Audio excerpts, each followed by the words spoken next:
Okay जी class.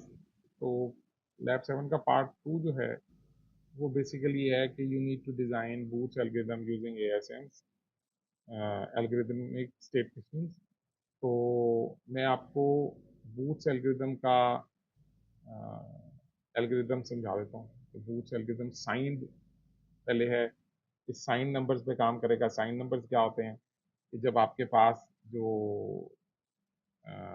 LSB है basically किसी भी नंबर की, अब ये यू कैन सी कि मैं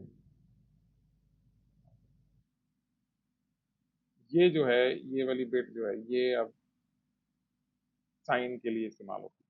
साइन नंबर्स का अंदाजा होगा आपको, ठीक है। अब इसमें करना क्या होता है, बूच एल्गोरिथम में एडिशन सब्ट्रैक्शन के जरिए आप मल्टीप्लिकेशन परफॉर्म कर रहे होते हैं। किस तरह? Booth's algorithm examines two bits of the multiplier at a time. The current bit, ठीक है, अपॉलॉजीज, इसको मैं करेक्ट कर दूंगा, मैं डॉलर ढूंढता रहा हूँ, मुझे मिला नहीं। Current bit q of I and the bit to its right q I minus one, जो प्रीवियस है। ये बेसिकली प्रीवियस आइट्रेशन की q है और ये करंट वाले की q है। इसको याद रखिएगा, करंट की और प्रीवियस की, बस इसको इस तरह याद रखें। अब इन दोनों की मदद से चार ऑपरेशन बनेंगे। पिछली दफा हमारे पास दो ऑपरेशन थे, ऐड, सिर्फ ऐड एक ही ऑपरेशन था, शिफ्ट तो सबने करनी। तो यहाँ आपने शिफ्ट तो करनी करनी है हर हाल में, लेकिन अब आपने ऐड भी करना है और आपने सब्ट्रैक्ट भी करना है। तो आप उसी कोड को देखते हुए ऐड और सब्ट्रैक्ट की स्टेट भी डालेंगे, ठीक है। ऐड कब करेंगे, सब्ट्रैक्ट कब करेंगे, ये कंट्रोलर बताएगा। ये लोग आपस में एग्जिस्ट कनेक्ट हो रहे होंगे डेटा पाथ के जरिए, लेकिन कंट्रोलर इन्हें भेजेगा कि उस स्टेट से आगे कहाँ जाना है, शिफ्ट पे जाना है, मतलब ऐड पे जाना है, या सब्ट्रैक्ट पे जाना है। शिफ्ट हर हाल में करनी करनी है, ये याद रखिएगा। और इसकी शिफ्ट थोड़ी सी डिफरेंट शिफ्ट है। इसकी शिफ्ट है अरिथमेटिक राइट शिफ्ट। अब ये दूसरा एल्गोरिदम है जो कि आपको पढ़ा रहा हूँ मैं। क्लास में ये वाला एल्गोरिदम नहीं पढ़ाया करता, अगर आपने मेरे से क्लास ली हुई है तो। ये हैंड आउट में गिवन था, मैं यही करा रहा हूँ कि शायद आप लोगों ने यही किया। दो एल्गोरिदम में से बूथ एल्गोरिदम के देखो, ये एग्जाम्पल से समझा रहे हैं कि काम हो क्या रहा है, आपने क्या करना। और आपने कोई हार्ड कोड नहीं करना, आपका जो प्रीवियस कोड था वो भी हार्ड कोड नहीं था, ठीक है। तो बूथ एल्गोरिदम काम कैसे करता है? बूथ एल्गोरिदम का ये टेबल है, इसको समझ लेते हैं, छोटा सा टेबल है। इसकी आइट्रेशन जीरो, इनिशियलाइज करेंगे। ए आपके पास अगेन एक्यूमुलेटर है, ए और क्यू मिल के आपके पास आंसर लेके आएंगे। 1101 को हमने मल्टीप्लाई बना लिया, मल्टीप्लीकेंड हमारे पास दूसरा, मल्टीप्लीकेंड हमारे पास 7 है, ठीक है। तो ये ए आ गया, ये क्यू आ गया, क्यू माइनस वन, ठीक है। क्यू माइनस वन से मतलब प्रीवियस क्यू।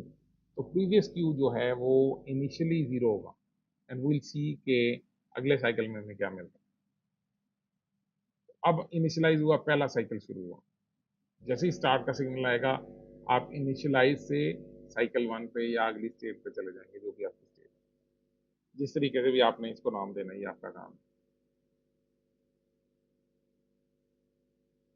क्या हुआ, ये वन है और ये जीरो है। वन जीरो मिलके क्या कहता है, वन जीरो कहता है सब्ट्रैक्ट करो, ए में से एम को निकाल दो, ठीक है। ए में से एम को निकाल दो और फिर अरिथमेटिक शिफ्ट राइट करो, ओके। अब ए में से एम को निकालना है, हायर साइड से एम को निकालना है। एम क्या था, 0111, लेकिन ये क्या आंसर आ गया। तो हम जब जीरो माइनस करेंगे, देखो ए है मेरे पास 000, और जो एम है वो है मेरे पास 0117। अब मैंने अगर ए माइनस एम करना है, तो A minus M can be done as, ये इक्वल होता है कि A plus two's complement of M. Two's complement of M जो है, अगर वो मैं ए में ऐड कर दूं तो एडिशन ही होगी, ठीक है। ये क्यों कर रहा हूं, क्योंकि मेरे पास जो कंट्रोल बिट्स आई हुई है ना, कंट्रोल बिट्स की वैल्यू है 10। ठीक है, अगर यही वैल्यू मेरे पास होती 01, तो मेरा काम होना था कि मैंने करना है, मुझे करना था a प्लस एन। ठीक है, दोनों में फर्क है। तो अगर मैं देखूं तो मेरे पास जो वैल्यू आ रही है, m की वैल्यू, m इज 7, तो माइनस m क्या होगा? टूज कॉम्प्लीमेंट, यहां से शुरू करेंगे। टूज कॉम्प्लीमेंट निकालने का तरीका, राइट साइड से शुरू करते हैं और वन को ढूंढते हैं। पहला वन पहली बिट पे ही आ गया, तो वन एज इट इज आ जाएगा, वन एज इट इज आ गया। उसके बाद हर बिट को फ्लिप कर देंगे, तो ये वाला वन जीरो हो जाएगा, ये वाला वन जीरो हो जाएगा, और ये वाला वन वन हो जाएगा। तो बेसिकली मेरे पास क्या आएगा? 1001। तो मैंने बेसिकली इसको ऐड करना है, यानी जब 10 होगा तो ये ऐड करना है, जब 01 होगा तो ये ऐड करना है। ये दो अलग नंबर है, ये ऐड करने से सब्ट्रैक्शन हो जाएगी, ये ऐड करने से एडिशन हो जाएगी। ये यहाँ कहा जा रहा है। तो इसलिए जब मैंने A is equal to minus M किया तो मेरे पास ये वैल्यू आई। सही है। अब मैंने ये वाला नंबर है, मैं इसको कॉपी कर रहा हूँ, और ये वाला नंबर है, इसको मैंने राइट शिफ्ट करना है, ये नंबर है। ओके,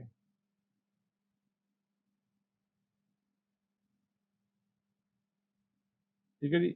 ये वाला नंबर जब मैं राइट शिफ्ट करूंगा, अब ये कौन सा? Arithmetic right shift, A S R लिखा था, ए आर राइट शिफ्ट, क्या यहाँ क्या लिखा हुआ? A S R, arithmetic shift right. तो ये जब मैं करूंगा तो क्या होगा मेरे पास? ये वाला वन डिस्कार्ड हो जाएगा, तो तुमने इसको राइट पे पुश करना है। तो मेरे पास जो आंसर आएगा वो ये आएगा कि एक एम्प्टी स्पेस और ये 7 बिट्स।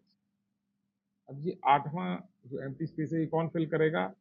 जो ये साइन है, ये साइन 1 है, तो यहाँ 1 आ जाएगा।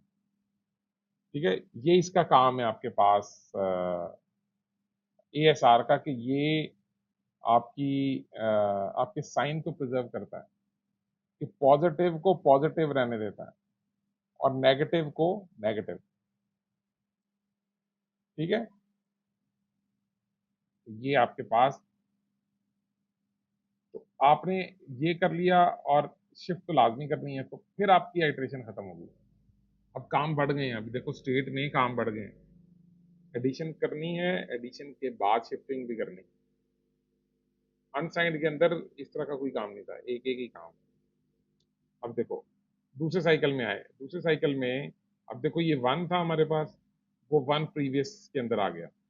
अब हमें ये भी ख्याल रखना है, इसके लिए भी हमें कोई स्टोरेज बनानी पड़ेगी। ये हमारी इनपुट्स हैं। अब इन दोनों का कॉम्बिनेशन चलेगा, ये जीरो और ये वन। ये जीरो वन देखा हमने, इसका मतलब है कि आपने इसको ऐड करना है, आपने एक्यूमुलेटर में मल्टीप्लिकेंट को ऐड करना है। एक्यूमुलेटर में मल्टीप्लिकेंट को ऐड करेंगे, और अब याद रखिएगा जब ये ऐड करेंगे तो कोई कैरी आ सकता है, वो कैरी डिस्कार्ड होगा, वो कैरी हम संभालते नहीं, वो शिफ्टिंग में नहीं आता। ठीक है, देखो इन लोगों को ऐड किया तो एक कैरी आता है, लेकिन वो हमने डिस्कार्ड किया, ये इसका आंसर है 0011, और हमने इसको ए एस आर कर दिया। इसकी 4 बिट्स थी, इसने 4 बिट्स लेके आया और आपके पास आंसर आ गया। ये आपका आंसर है। ठीक है, चौथे चौथे साइकिल पे। ओके, मुझे लग रहा है आंसर सही नहीं है। नंबर क्या थे? 7 3 21, right? And what are we getting? A और हाँ, कुछ गलत कर दिया हमने। खैर एल्गोरिदम यही है, ये टेबल बनाने में गलती हो सकती है मेरे से। ठीक है, वो मैं वैसे देख रहा हूँ, मैंने लास्ट मिनट पे चेंजेस किए हैं कि हो क्या रहा है। अच्छा, पहले आपने इसका काम भी ऐसे ही शुरू करना है, कि आपने पहले ये देखना है कि क्या बना रहे हैं आपका, आपका वो क्या है, ब्लैक बॉक्स क्या। आप पहले ब्लैक बॉक्स बनाएंगे, फिर डेटा पाथ कंपोनेंट्स को आइडेंटिफाई करेंगे कि डेटा पाथ कंपोनेंट्स क्या हैं। इनको देख के आपको क्या समझ आ रही है डेटा पाथ कंपोनेंट्स क्या है? Do you need a subtractor? हाँ, सब्ट्रैक्टर चाहिए। शिफ्टर एक खास तरह का शिफ्टर हो गया। अगर आप देखोगे कोड को, जो मैंने आपको भी दिखाया है, उस कोड को देख के आपको अंदाजा हो जाएगा कि वो शिफ्टर भी बना ही हुआ है, लेकिन थोड़ा सा फर्क है। ठीक है, वो हमने वहाँ सब सेटिंग की हुई है, सब नेटिंग कह लो या सब सेटिंग की हुई है कि हमने उसके अंदर से ही बिट्स को निकाला हो। ठीक है, तो बिल्कुल उससे मिलता जुलता कोड है जो कि हमने पहले किया हुआ है अनसाइंड का। उसी को ही चेंज करोगे तो आपके पास साइंड वाला भी बन जाए। ठीक है, बूच एल्गोरिदम का ये बन जाएगा। ये आपने बनाना है, और ये फिर इंशाल्लाह हम इसकी वेव फॉर्म्स के जरिए वेरिफिकेशन कर लेंगे। तो I will see you in the live session. ठीक है, टेक केयर, अल्लाह हाफिज।